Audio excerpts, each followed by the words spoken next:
दोस्तों, हम प्राचीन भारत के इतिहास के अंतर्गत महत्वपूर्ण परीक्षा उपयोगी प्रश्नोत्तरी का अध्ययन कर रहे हैं। आज हम प्राचीन भारत के इतिहास के अंतर्गत महत्वपूर्ण परीक्षा उपयोगी प्रश्नोत्तरी में पार्ट 2 का अध्ययन करेंगे। आज का पहला क्वेश्चन है पुरातात्विक साक्ष्यों के अंतर्गत अध्ययन किया जाता है। दोस्तों, पुरातात्विक साक्ष्यों के अंतर्गत अभिलेख, सिक्के, स्मारकों, भवनों, मूर्तियों, चित्रकलाओं व मृदभांडों का अध्ययन किया जाता है। दूसरा क्वेश्चन है हाथी गुफा अभिलेख से किस शासक के संबंध में जानकारियाँ मिलती है। दोस्तों, हाथी गुफा अभिलेख से कलिंग नरेश खारवेल के संबंध में जानकारियाँ प्राप्त होती है। दोस्तों, यह अभिलेख स्वयं खारवेल द्वारा प्राकृत भाषा में लिखित माना जाता है। आज का तीसरा क्वेश्चन है अभिलेखों में पाई जाने वाली प्रयुक्त लिपियाँ हैं। दोस्तों, अभिलेखों में पाई जाने वाली प्रयुक्त लिपियाँ हैं प्राकृत, ब्राह्मी, खरोष्टी, यूनानी और अरमाइक लिपि। अगला क्वेश्चन है पुलकेशिन द्वितीय व हर्षवर्धन के मध्य युद्ध की जानकारी किस अभिलेख से प्राप्त होती है। दोस्तों, पुलकेशिन द्वितीय व हर्षवर्धन के मध्य युद्ध की जानकारी ऐहोल अभिलेख से प्राप्त होती है। अगला क्वेश्चन है प्रयाग स्तंभ लेख का संबंध किस शासक से माना जाता है। प्रयाग स्तंभ लेख का संबंध समुद्रगुप्त से माना जाता है। इसके अंतर्गत समुद्रगुप्त की नीतियों व दिग्विजय का वर्णन प्राप्त होता है। अगला क्वेश्चन है एरन स्तंभ लेख संबंध माना जाता है। दोस्तों, एरन स्तंभ लेख गुप्त काल के शासक भानुगुप्त से संबंधित माना जाता है। इस अभिलेख की बात करें तो इस अभिलेख से सती होने का प्रथम उल्लेख प्राप्त होता है। अगला क्वेश्चन है हुणों से किए गए स्कंदगुप्त के पराक्रमी युद्ध एवं उसके द्वारा विष्णु मूर्ति की स्थापना का उल्लेख किस स्तंभ लेख से मिलता है। दोस्तों, हुणों से किए गए स्कंदगुप्त के पराक्रमी युद्ध एवं उसके द्वारा विष्णु मूर्ति की स्थापना भीतरी स्तंभ लेख से प्राप्त होता है। अगला क्वेश्चन है तलगुंडा स्तंभ लेख स्थित माना जाता है। दोस्तों, तलगुंडा स्तंभ लेख शिमोगा, मैसूर में स्थित माना जाता है। अगला क्वेश्चन है दक्षिण भारत के किस स्थान की खुदाई से रोम भारत के मध्य व्यापारिक संबंधों का पता चलता है।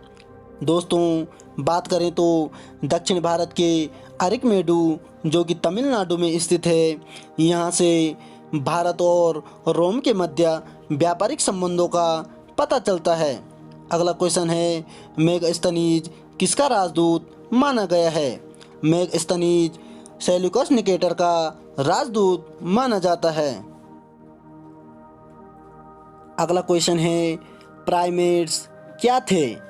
दोस्तों, बात करें तो प्राइमेट्स का अर्थ नर वानर से माना जाता है, जिसके अंतर्गत बंदरों, लंगूरों, वन मानुषों तथा इनके स्तनधारी जीवों को शामिल किया जाता था। दोस्तों, प्राइमेट से ही आधुनिक मानव का विकास माना जाता है। ऐसे प्राणी आज से लगभग 80 लाख वर्ष पूर्व अफ्रीका में पाए जाते थे। दोस्तों, जैसा कि हमने अभी अध्ययन किया, नर वानरों को प्राइमेट्स कहा जाता है। अगला क्वेश्चन है भारत में पुरापाषाण काल से संबंधित पुरातात्विक खोज को शुरू करने का श्रेय किसे दिया जाता है। भारत में पुरापाषाण काल से संबंधित पुरातात्विक खोज करने का श्रेय रॉबर्ट ब्रूसफुट को दिया जाता है। अगला क्वेश्चन है आधुनिक मानव की संज्ञा किसे दी जाती है। दोस्तों, जैसा कि हमने इतिहास के अध्ययन में जाना कि आधुनिक मानव की संज्ञा होमो सेपियंस को दी जाती है। अगला क्वेश्चन है किस काल के समय पूर्ण रूप से प्रारंभिक मानव का जीवन प्रकृति पर निर्भर था। दोस्तों, पुरापाषाण काल के अंतर्गत मनुष्यों का जीवन पूर्ण रूप से प्रकृति पर निर्भर था। अगला क्वेश्चन है, अग्नि का ज्ञान मानव को किस काल में हुआ था? दोस्तों, अग्नि के ज्ञान की बात करें तो अग्नि का ज्ञान मानव को पुरापाषाण काल में हुआ था। अग्नि के प्रयोग से इस काल में मानव अनजान हुआ करते थे। इस समय के मनुष्य को निग्रेटो जाति का माना जाता है। अगला क्वेश्चन है, निम्न पुरापाषाण काल, मध्य पुरापाषाण काल और उच्च पुरापाषाण काल किसके अंतर्गत सम्मिलित किए जाते हैं? दोस्तों, निम्न पुरापाषाण काल, मध्य पुरापाषाण काल और उच्च पुरापाषाण काल को पुरापाषाण काल के अंतर्गत सम्मिलित किया जाता है। बात करें तो प्राक ऐतिहासिक काल के जो औजार एवं हथियार प्राप्त हुए हैं वे पाषाण काल या पत्थर काल के माने जाते हैं। इसलिए मानव इतिहास के प्रारंभिक काल को पाषाण काल की संज्ञा दी जाती है। पाषाण काल को 3 भागों में बांटा जाता है, जिसके अंतर्गत हम पुरापाषाण काल, मध्य पाषाण काल और नवपाषाण काल का अध्ययन करते हैं। दोस्तों, पुरापाषाण काल के अंतर्गत निम्न पुरापाषाण काल, मध्य पुरापाषाण काल और उच्च पुरापाषाण काल को सम्मिलित किया जाता है और इसके अंतर्गत प्रारंभिक मानव का विकास क्रम के अध्ययन के बारे में पता चलता है। अगला क्वेश्चन है, होमो क्या है? दोस्तों, होमो लातिनी भाषा का एक शब्द माना जाता है जिसका अर्थ आदमी होता है। बात करें तो होमो लातिनी भाषा का एक शब्द है जिसका अर्थ आदमी माना जाता है। अगला क्वेश्चन है, चापर चापिंग पेबुल संस्कृति और हैंडेक्स संस्कृति का संबंध किससे माना जाता है? दोस्तों, चापर चापिंग पेबुल संस्कृति व हैंडेक्स संस्कृति का संबंध निम्न पुरापाषाण काल से माना जाता है। निम्न पुरापाषाण काल की बात करें तो इस काल से मानव मूलतः क्वार्टजाइट पत्थर का उपयोग किया करते थे। इस काल के उपकरणों को 2 भागों में विभक्त किया जाता है, जिसके अंतर्गत चापर चापिंग पेबुल संस्कृति और हैंडेक्स संस्कृति को सम्मिलित किया जाता है। चापर चापिंग पेबुल संस्कृति की बात करें तो इसके उपकरण सर्वप्रथम पंजाब की सोहन नदी घाटी से प्राप्त हुए थे। इसी कारण इसे सोहन संस्कृति भी कहा जाता है। वहीं हैंडेक्स संस्कृति की बात करें तो इसके उपकरण सर्वप्रथम मद्रास के समीप बादमदुराई तथा अतिरपक्कम से प्राप्त किए गए थे। ये साधारण पत्थरों से कोर तथा फलकों प्रणाली पर निर्मित किए जाते थे। इसे मद्रास संस्कृति भी कहा जाता है। अगला क्वेश्चन है, सर्वप्रथम रॉबर्ट ब्रूसफुट ने 1863 ईस्वी में प्रथम हैंडेक्स या हम कह सकते हैं हाथी कुल्हाड़ी किस स्थान से प्राप्त किया था? दोस्तों, सर्वप्रथम रॉबर्ट ब्रूसफुट ने 1863 ईस्वी में हाथ की कुल्हाड़ी मद्रास के पास पल्लवरम नामक स्थान से प्राप्त किया था। अगला क्वेश्चन है, भारत में प्राप्त मानव अवशेष का प्राचीनतम साक्ष्य माना जाता है? तो बात करें तो भारत में प्राप्त मानव अवशेष का प्राचीनतम साक्ष्य नर्मदा नदी घाटी से प्राप्त मानव कपाल या मानव खोपड़ी के जीवाश्म को माना जाता है। 1982 ईस्वी में अरुण सोनकिया ने मध्य प्रदेश के होशंगाबाद जिले में स्थित हथनोरा, जो नर्मदा नदी घाटी के किनारे स्थित है, यहाँ से मानव कपाल या मानव खोपड़ी का जीवाश्म प्राप्त किया था, जो भारत में प्राप्त मानव अवशेषों का प्राचीनतम साक्ष्य माना जाता है।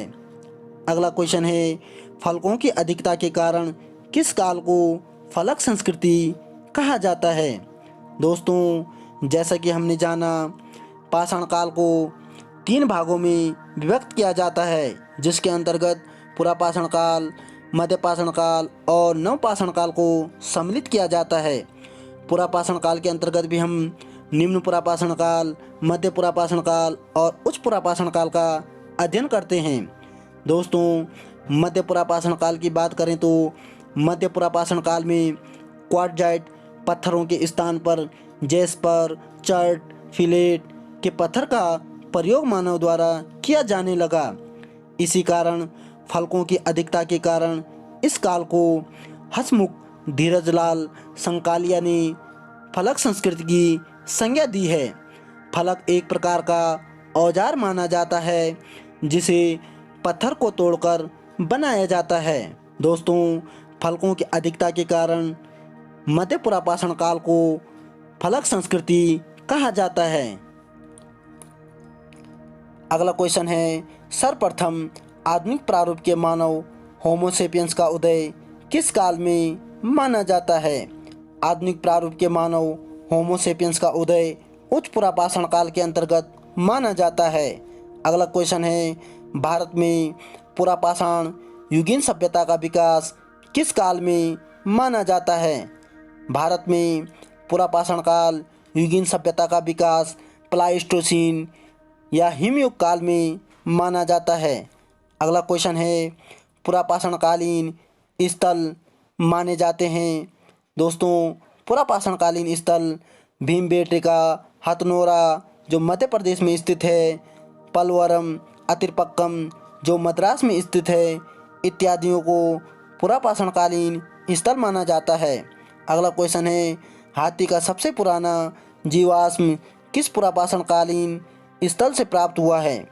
हाथी के सबसे पुराने जीवाश्म की बात करें तो हथनोरा नामक स्थान से हाथी का सबसे पुराना जीवाश्म प्राप्त हुआ है जो कि मध्य प्रदेश में स्थित है। अगला क्वेश्चन है, मध्य पाषाण काल के औजार छोटे पत्थरों से निर्मित थे, उन्हें कहा जाता था।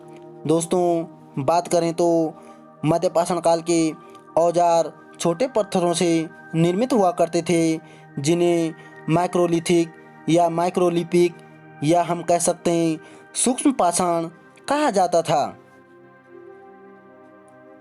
अगला क्वेश्चन है, भारत में पशुपालन की शुरुआत मध्य पाषाण काल से मानी जाती है, जिसके प्रथम साक्ष्य प्राप्त हुए हैं।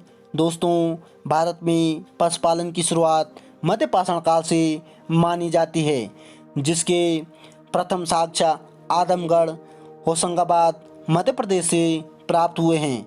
अगला क्वेश्चन है, मध्य पाषाण काल में मानव द्वारा किस जानवर को प्रथम पालतू पशु बनाया गया था, जो कि पशुपालन का प्रथम साक्ष्य भी माना जाता है? दोस्तों, मध्य पाषाण काल में मानव द्वारा कुत्ते को प्रथम पालतू जानवर बनाया गया था। अगला क्वेश्चन है, विश्व में प्राचीनतम वृक्षारोपण के प्रमाण कहाँ से प्राप्त हुए हैं? सांबर झील, राजस्थान से विश्व के प्राचीनतम वृक्षारोपण के साक्ष्य प्राप्त हुए हैं।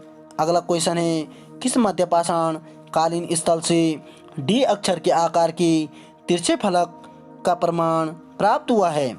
कर्नाटक में स्थित जल्लाहल्ली से डी अक्षर के आकार के तिरछे फलक प्राप्त हुए हैं। अगला क्वेश्चन है, विश्व में मिट्टी के बर्तन का प्राचीनतम साक्ष्य प्राप्त हुआ है? दोस्तों, विश्व में मिट्टी के बर्तन का प्राचीनतम साक्ष्य चोपनी मांडो, उत्तर प्रदेश से प्राप्त हुए हैं। अगला क्वेश्चन है, भारत में मध्य पाषाण कालीन स्थल माने जाते हैं। दोस्तों, भारत में मध्य पाषाण कालीन स्थल बागोर, राजस्थान, सराय नहर राय, महदहा, उत्तर प्रदेश, लंगनाज, गुजरात, वीरभानपुर, पश्चिम बंगाल माने जाते हैं। अगला क्वेश्चन है, भारत में नवपाषाण काल से संबंधित पुरातात्विक खोज प्रारंभ करने का श्रेय किसे दिया जाता है? भारत में नवपाषाण काल से संबंधित पुरातात्विक खोज प्रारंभ करने का श्रेय डॉक्टर प्राइमरोज को दिया जाता है। अगला क्वेश्चन है, कुंभकारी सर्वप्रथम किस काल में देखने को मिलती है? दोस्तों, नवपाषाण काल में कुंभकारी सर्वप्रथम देखने को मिलती है। अगला क्वेश्चन है, पहिए और कृषि का आविष्कार किस काल में माना जाता है? पहिए और कृषि का आविष्कार नवपाषाण काल में माना जाता है। अगला क्वेश्चन है, भारतीय इतिहास में सबसे पुराने कृषक समुदाय किन्हें माना जाता है? भारतीय इतिहास में नवपाषाण काल के निवासियों को सबसे पुराने कृषक समुदाय माने जाते हैं। अगला क्वेश्चन है नवपाषाणकालीन स्थल माने गए हैं।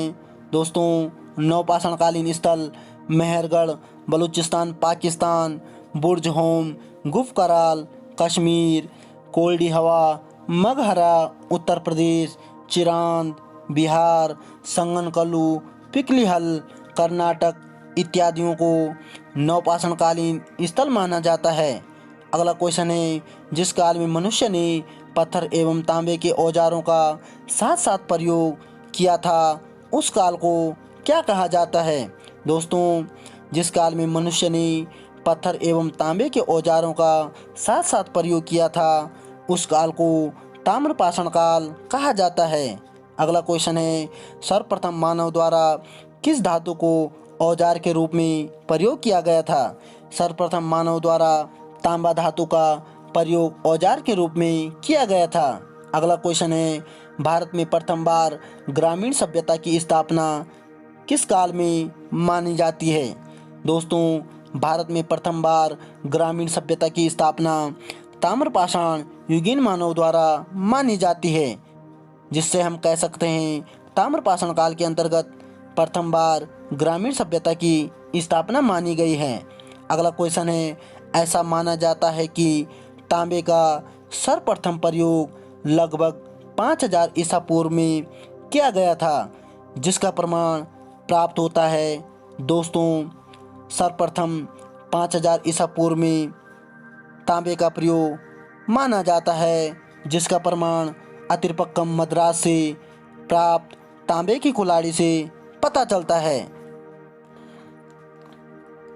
अगला क्वेश्चन है तकनीकी दृष्टि से ताम्रपाषाण अवस्था हड़प्पा की कांस्य युगीन संस्कृति से पहले की मानी जाती है, जबकि कालक्रमानुसार हड़प्पा की कांस्य युगीन संस्कृति पहले की मानी गई है और अधिकांश ताम्रपाषाण युगीन संस्कृतियां बाद की मानी जाती है। अगला क्वेश्चन है ताम्रपाषाण संस्कृतियों के अंतर्गत प्रमुख संस्कृतियां किन्हें माना जाता है। दोस्तों ताम्रपाषाण संस्कृतियों के अंतर्गत आहार संस्कृति, कायथा संस्कृति, प्रभास संस्कृति, मालवा संस्कृति और जोरवे संस्कृति को सम्मिलित किया जाता है। अगला क्वेश्चन है जोरवे संस्कृति प्रचलित थी।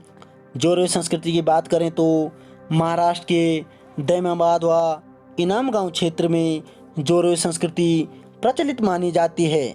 अगला क्वेश्चन है जोरवे संस्कृति थी एक। दोस्तों जोरवे संस्कृति ग्रामीण संस्कृति मानी जाती है। अगला क्वेश्चन है किस संस्कृति के लोगों द्वारा सर्वप्रथम चित्रित मृदभांडों का प्रयोग किया गया था। बात करें तो जोरवे संस्कृति के लोगों द्वारा प्रथम बार चित्रित मृदभांडों का प्रयोग किया गया था। अगला क्वेश्चन है जोरवे संस्कृति का स्थल इनाम गांव से मातृ देवी की प्रतिमा प्राप्त हुई है, जिससे पता चलता है कि जोरवे संस्कृति के लोग मातृ देवी की पूजा किया करते थे।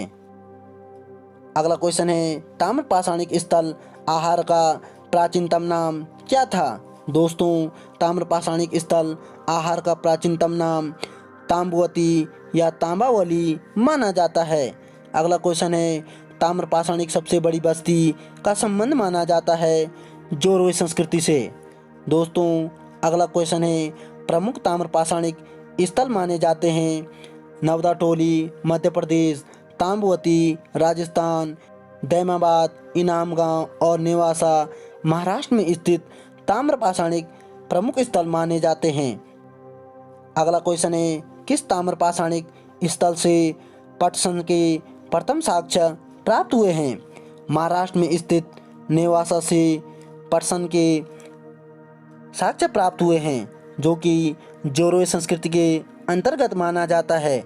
अगला क्वेश्चन है मानव सभ्यता का विकास क्रम माना जाता है। दोस्तों मानव सभ्यता का विकास क्रम पाषाण काल, ताम्रपाषाण काल, कांस्य काल और लौह काल क्रम के अंतर्गत माना जाता है।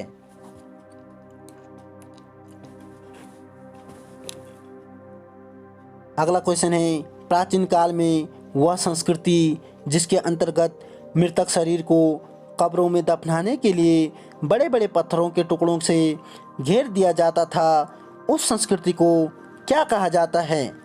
उस संस्कृति को महापाषाण संस्कृति कहा जाता है, जिसके अंतर्गत मृतक शरीर को कब्रों में दफनाने के लिए बड़े बड़े पत्थरों के टुकड़ों का प्रयोग किया जाता था। अगला क्वेश्चन है, कर्नल मीडोज टेलर ने 1851 और 1862 ईस्वी में सोरापुर दोआब क्षेत्र की महापाषाण कब्र के उत्खनन का विवरण प्रकाशित किया था, जो स्थित माना जाता है। दोस्तों, यह स्थित माना जाता है कर्नाटक राज्य के गुलबर्गा जिले में। अगला क्वेश्चन है, जिस पद्धति के अंतर्गत मृत्यु के बाद मृतक शरीर को खुला छोड़ दिया जाता था और पशु पक्षियों द्वारा मांस के खा लेने के बाद शेष बची हुई हड्डियों को चुनकर उन्हें कब्र में रख दिया जाता था, वह पद्धति कहलाती थी। वह पद्धति आंशिक समाधान पद्धति कहलाती थी। अगला क्वेश्चन है, मृदभांड का अर्थ होता है। दोस्तों, मृदभांड का अर्थ मिट्टी से बने बर्तनों से लिया जाता है। अगला क्वेश्चन है, भारत में किस युग में हड़प्पा संस्कृति या सिंधु घाटी सभ्यता का उदय माना जाता है? कांस्य युग में भारत में हड़प्पा संस्कृति का या सिंधु घाटी सभ्यता का उदय माना जाता है। अगला क्वेश्चन है, भारत में प्रथम बार शहरी सभ्यता की स्थापना कब मानी जाती है? दोस्तों, सिंधु घाटी सभ्यता के अंतर्गत भारत में प्रथम बार शहरी सभ्यता की स्थापना मानी जाती है।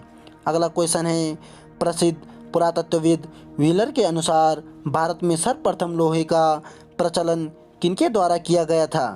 दोस्तों, प्रसिद्ध पुरातत्वविद मार्टिमर व्हीलर के अनुसार ईरान के हकमनी शासकों के द्वारा भारत में प्रथम बार लोहे का प्रचलन माना जाता है। अगला क्वेश्चन है, लौह युग संस्कृति को अन्य किस नाम से जाना जाता है? लौह युग संस्कृति को चित्रित धूसर मृदभांड संस्कृति के नाम से भी जाना जाता है।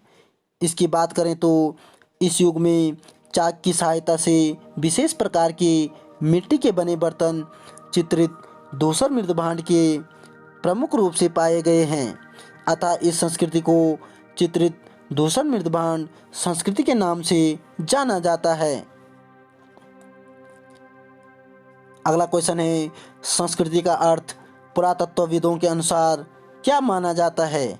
पुरातत्वविद संस्कृति का शब्द का प्रयोग पुरावस्तुओं के ऐसे समूह के लिए करते हैं जो एक विशिष्ट शैली की जान पड़ती है।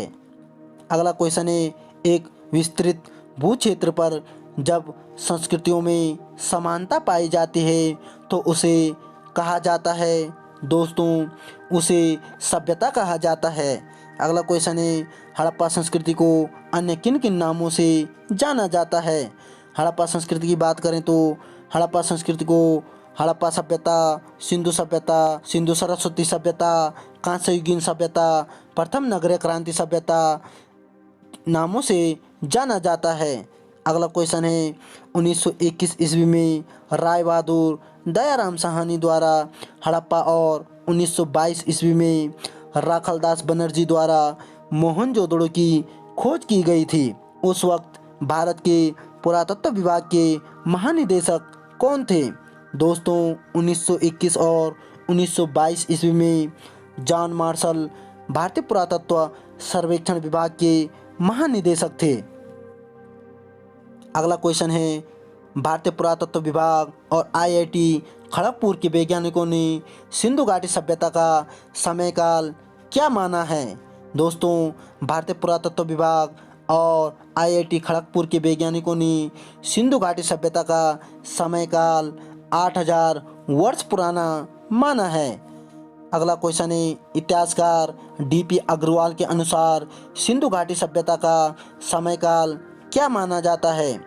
इतिहासकार DP अग्रवाल के अनुसार सिंधु घाटी सभ्यता का समयकाल 2300 ईसा पूर्व से 1750 ईसा पूर्व माना जाता है। अगला क्वेश्चन है, कार्बन डेटिंग जैसी नवीन विश्लेषण पद्धति के द्वारा हड़प्पा सभ्यता की तिथि क्या मानी जाती है? कार्बन डेटिंग या हम कह सकते हैं C14 जैसी नवीन विश्लेषण पद्धति के द्वारा हड़प्पा सभ्यता की तिथि 2500 ईसा पूर्व से 1750 ईसा पूर्व माना जाता है, जिसे सर्वाधिक मान्य भी माना गया है। अगला क्वेश्चन है, हड़प्पा सभ्यता में नगर विन्यास की पद्धति आधारित थी। हड़प्पा सभ्यता में नगर विन्यास पद्धति ग्रिड सिस्टम और जाल पद्धति पर आधारित थी। अगला क्वेश्चन है, जब लोग एक ही स्थल पर नियमित रूप से रहा करते थे तो उस भूमिखंड के अनवरत उपयोग से आवासीय मलबों का निर्माण हो जाता है, जिन्हें टीला कहा जाता है। अगला क्वेश्चन है, सिंधु सभ्यता से प्राप्त ईंटों का अनुपात लंबाई, चौड़ाई, ऊंचाई सामान्यतः माना जाता है। दोस्तों, सिंधु सभ्यता से प्राप्त ईंटों का अनुपात लंबाई, चौड़ाई, ऊंचाई क्रमशः 4:2:1 माना जाता है। अगला क्वेश्चन है, सिंधु सभ्यता का वह नगर कौन सा था जो 3 भागों में विभक्त माना गया है। दोस्तों, सिंधु सभ्यता का नगर धोलावीरा 3 भागों में विभक्त माना जाता है। अगला क्वेश्चन है, हड़प्पा सभ्यता का एकमात्र नगर जो दुर्गीकृत नहीं माना जाता है। हड़प्पा सभ्यता का वह नगर चन्हुदड़ो था। अगला क्वेश्चन है, भारत में वास्तुकला या भवन निर्माण कला का आरंभ किस काल से माना जाता है। भारत में वास्तुकला भवन निर्माण का आरंभ सिंधु वासियों द्वारा या सिंधु काल से माना जाता है। अगला क्वेश्चन है, किसके द्वारा मोहनजोदड़ो से प्राप्त विशाल स्नानागार को विश्व का आश्चर्यजनक निर्माण बताया गया है। दोस्तों, भारतीय पुरातत्व सर्वेक्षण विभाग के महानिदेशक जॉन मार्शल के द्वारा मोहनजोदड़ो से प्राप्त विशाल स्नानागार को विश्व का आश्चर्यजनक निर्माण बताया गया है। अगला क्वेश्चन है, हड़प्पा सभ्यता के किन स्थलों से घोड़े के अस्थिपंजर व दांत प्राप्त हुए हैं। हड़प्पा सभ्यता के सुरकोटदा और राणा गुंडाई से घोड़े के अस्थिपंजर व दांत प्राप्त हुए हैं। अगला क्वेश्चन है, सिंधु वासियों को गैंडा या हम जिसे भारतीय गैंडे का एकमात्र प्रमाण मानते हैं, हड़प्पा सभ्यता के किस स्थल से प्राप्त हुआ है। दोस्तों, सिंधु वासियों को भारतीय गैंडा का एकमात्र प्रमाण या गैंडे का प्रमाण आमरी, जो पाकिस्तान के सिंध में स्थित है, से प्राप्त हुआ है। अगला क्वेश्चन है, मोहनजोदड़ो से प्राप्त पशुपति शिव मुहर को किसके द्वारा आद्य शिव की संज्ञा दी गई है। दोस्तों, भारतीय पुरातत्व विभाग के महानिदेशक जॉन मार्शल के द्वारा मोहनजोदड़ो से प्राप्त पशुपति शिव मुहर को आद्य शिव की संज्ञा दी गई थी। अगला क्वेश्चन है, किस इतिहासकार के द्वारा हड़प्पा और मोहनजोदड़ो को एक विस्तृत साम्राज्य की जुड़वा राजधानी बतलाया गया है। स्टुअर्ट फिगर्ट के द्वारा हड़प्पा और मोहनजोदड़ो को एक विस्तृत साम्राज्य की जुड़वा राजधानी बतलाया गया है। अगला क्वेश्चन है, सिंधु सभ्यता के काल में पोत निर्माण एवं नावों द्वारा समुद्री व्यापार होने के साक्ष्य कहाँ से प्राप्त हुए हैं। दोस्तों, सिंधु सभ्यता के काल में पोत निर्माण एवं नावों द्वारा समुद्री व्यापार होने के साक्ष्य लोथल से प्राप्त हुए हैं। अगला क्वेश्चन है, सिंधुवासी योग से परिचित थे जिसके साक्ष्य प्राप्त होते हैं। दोस्तों, मोहनजोदड़ो से प्राप्त संभावी मुद्रा में ध्यानरत योगी की पत्थर या प्रस्तर मूर्ति, जिस पर पद्मासन मुद्रा में योगी के अंकन से यह स्पष्ट होता है कि सिंधुवासी योग से परिचित थे। अगला क्वेश्चन है, सिंधुवासी सीसा का आयात कहाँ से किया करते थे। दोस्तों, सिंधुवासी ईरान, अफगानिस्तान व राजस्थान से सीसा का आयात किया करते थे। अगला क्वेश्चन है, हड़प्पा सभ्यता की लिपि थी। दोस्तों, हड़प्पा सभ्यता की लिपि चित्रात्मक मानी जाती है। अगला क्वेश्चन है, 26 मार्च 2014 को हरियाणा सरकार के द्वारा सिंधु घाटी सभ्यता का सबसे बड़ा शहर होने का दर्जा किस स्थान को दिया गया था। दोस्तों 26 मार्च 2014 को हरियाणा सरकार के द्वारा सिंधु घाटी सभ्यता का सबसे बड़ा शहर होने का दर्जा राखीगढ़ी हरियाणा को दिया गया था। अगला क्वेश्चन है, भूकंप को सिंधु सभ्यता के विनाश का कारण किसके द्वारा बताया गया है? दोस्तों भूकंप को सिंधु सभ्यता के पतन का कारण जॉन मार्शल के द्वारा बताया गया है। अगला क्वेश्चन है, जलवायु परिवर्तन को हड़प्पा सभ्यता का पतन का कारण किसने बताया है? दोस्तों अराइल स्टाइन व अमलानंद घोष के द्वारा जलवायु परिवर्तन को हड़प्पा सभ्यता के पतन का कारण बताया गया है। अगला क्वेश्चन है, हड़प्पा सभ्यता के स्थल राखीगढ़ी का विकास किस नदी के किनारे माना गया है? दोस्तों हड़प्पा सभ्यता के स्थल राखीगढ़ी का विकास सरस्वती नदी की सहायक नदी दृष्टावती के किनारे बताया गया है।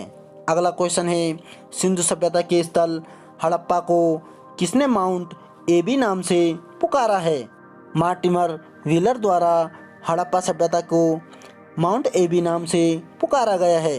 अगला क्वेश्चन है, कब्रिस्तान H और कब्रिस्तान R37 सिंधु सभ्यता के किस स्थल से प्राप्त हुआ है? दोस्तों हड़प्पा से कब्रिस्तान H और कब्रिस्तान R37 सिंधु सभ्यता के स्थल से प्राप्त हुआ है। दोस्तों अगला क्वेश्चन है, स्वतंत्रता प्राप्ति के पश्चात सर्वप्रथम किस हड़प्पा स्थल की खुदाई भारत में की गई थी? 1950 ईस्वी में रोपड़ की खुदाई स्वतंत्रता के बाद सर्वप्रथम भारत में की गई थी। अगला क्वेश्चन है, पुरोहितों का आवास, विशाल स्नानागार, 16 मकानों का बैरक, कांसे की नग्न महिला मूर्ति, दाढ़ी वाले पुजारी की मूर्ति, चमकता हुआ बंदर का चित्र, एक श्रृंगी पशुओं वाली मुद्राएं किस हड़प्पाई स्थल से प्राप्त हुए हैं? दोस्तों मोहनजोदड़ो जो कि सिंध पाकिस्तान में स्थित है, यहाँ से ये सभी प्राप्त हुए हैं। अगला क्वेश्चन है, चावल व बाजरे पर 2 मुही राक्षस का अंकन व चालाक लोमड़ी का चिन्ह हड़प्पा के किस स्थल से प्राप्त हुए हैं? दोस्तों लोथल गुजरात से चावल व बाजरे पर 2 मुही राक्षस का अंकन व चालाक लोमड़ी का चिन्ह के साक्ष्य प्राप्त हुए हैं। अगला क्वेश्चन है, जौ, मिट्टी के हल का खिलौना व सड़कों पर बैलगाड़ी के पहिए के साक्ष्य किस हड़प्पाई स्थल से प्राप्त हुए हैं? हरियाणा के बनावली से यह साक्ष्य प्राप्त हुए हैं। अगला क्वेश्चन है, मानव के साथ कुत्ते के दफनाने के साक्ष्य व तांबे की कुल्हाड़ी किस हड़प्पाई स्थल से प्राप्त हुए हैं? पंजाब रोपड़ से मानव के साथ कुत्ते के दफनाने के साक्ष्य व तांबे की कुल्हाड़ी के साक्ष्य प्राप्त हुए हैं। अगला क्वेश्चन है, घोड़े की हड्डी, कलश, समाधान व तराजू का पलड़ा किस हड़प्पाई स्थल से प्राप्त हुए हैं? कच्छ गुजरात के सुरकोटदा से यह साक्ष्य प्राप्त हुए हैं। अगला क्वेश्चन है, सिंधु घाटी सभ्यता के नवीनतम स्थल खोजे गए हैं। दोस्तों सिंधु घाटी सभ्यता के नवीनतम स्थल समचना, कुणाल जो कि 2017 में हरियाणा में खोजे गए हैं, और बालाथल राजस्थान, इसे भी 2017 राजस्थान में खोजा गया है। वेजलका, बोताड़ गुजरात में खोजे गए हैं। यह सिंधु सभ्यता के नवीनतम स्थल माने जाते हैं। अगला क्वेश्चन है, धौलावीरा का अर्थ होता है। दोस्तों हड़प्पा सभ्यता के स्थल धौलावीरा का अर्थ होता है सफ़ेद कुआं। अगला क्वेश्चन है, कालीबंगा का अर्थ होता है। दोस्तों हड़प्पाई स्थल कालीबंगा का अर्थ होता है काले रंग की चूड़ियाँ। अगला क्वेश्चन है, मोहनजोदड़ो का अर्थ होता है। दोस्तों हड़प्पाई स्थल मोहनजोदड़ो का अर्थ मृतकों या प्रेतों का टीला माना जाता है। अगला क्वेश्चन है, भूकंप के सबसे प्राचीनतम साक्ष्य किस हड़प्पाई स्थल से प्राप्त हुए हैं? दोस्तों भूकंप के सबसे प्राचीनतम साक्ष्य कालीबंगा से प्राप्त हुए हैं। अगला क्वेश्चन है, किस हड़प्पाई स्थल से मलेरिया के साक्ष्य प्राप्त हुए हैं? दोस्तों, मोहनजोदड़ो से मलेरिया के साक्ष्य प्राप्त हुए हैं। अगला क्वेश्चन और आज का अंतिम क्वेश्चन, किस हड़प्पाई स्थल को लघु हड़प्पा व लघु मोहनजोदड़ो कहा जाता है? दोस्तों, लोथल को लघु हड़प्पा व लघु मोहनजोदड़ो कहा जाता है। दोस्तों, चैनल को लाइक, शेयर और सब्सक्राइब करें। साथ ही साथ बेल आइकन को ज़रूर दबाएं